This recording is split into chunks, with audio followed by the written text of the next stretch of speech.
More news coming in. Fresh CCTV footage has emerged which now shows the Aam Aadmi Party MLA Alka Lamba pushing a constable during the anti-drug drive which she claims that she led in North Delhi on Sunday. This footage also shows an Aam Aadmi Party worker vandalizing a shop. These two videos now raising fresh questions on the claims made by the Aam Aadmi Party MLA. Bhavtosh is joining us on the story. Yes, Bhavtosh, can you give us more details? Other shopkeepers in the area have also shared their CCTV footage with the police. In fact, 7 complaints have been filed by the shopkeepers against Alka Lamba and her aides.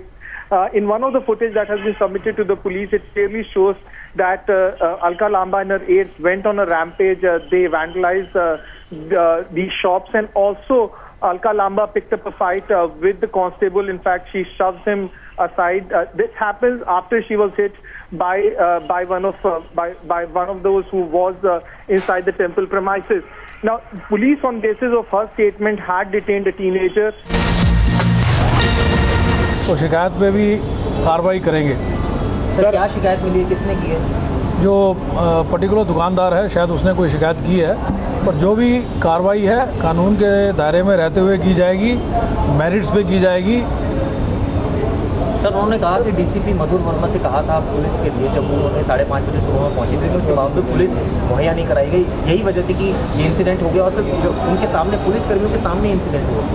देखिए, ऐसा है कि जो उनका पक्ष है, उस पक्ष को भी पूरी निष्पक्षता के साथ सुना जाएगा और जो भी उस पर आवश्यक होगा वो किया जाएगा।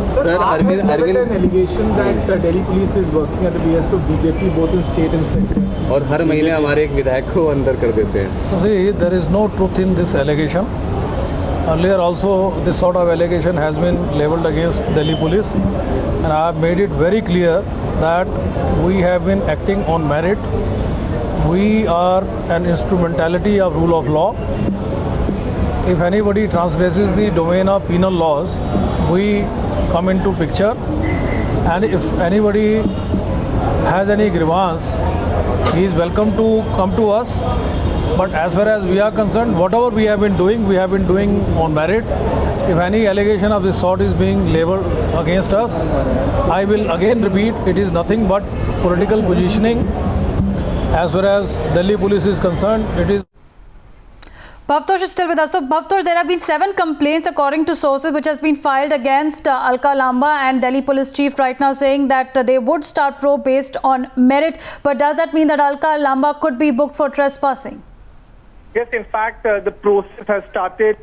We have gotten information from a senior officer in the Delhi police. हम रूल ऑफ लॉ की एक इंस्ट्रूमेंटैलिटी हैं। हम कोई भी काम किसी भी प्रेजुडिस के कारण नहीं कर सकते और ना ही हम करते हैं।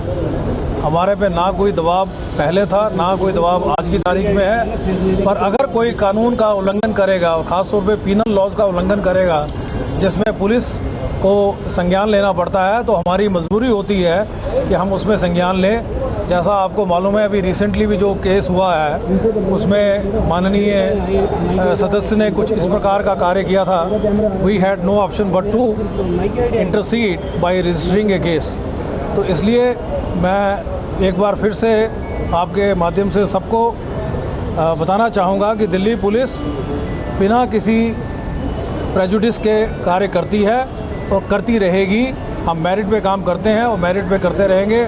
कोई भी अगर इस प्रकार की एलिगेशन है, तो जैसा मैंने पहले भी कहा है, it is nothing more than political positioning, तो उसके ऊपर में ना तो मैं कोई तवज्जो दूंगा, ना ही मैं जनता को चाहूँगा कि उसके ऊपर कोई तवज्जो दी जाए। सर, कमांडो सुरेंद्र सिंह के मामले में क्या पुलिस अभी उनको गिरफ्तार करने जा रही है? क्योंकि 3 बार नोटिस आपने दिया है, वो तीनों बार नहीं आए हैं, तो क्या आप आगे का कदम होगा? देखिए, I will not like to interfere in the domain of the investigating officer. Investigating officer will take action on merit using his discretion under the law.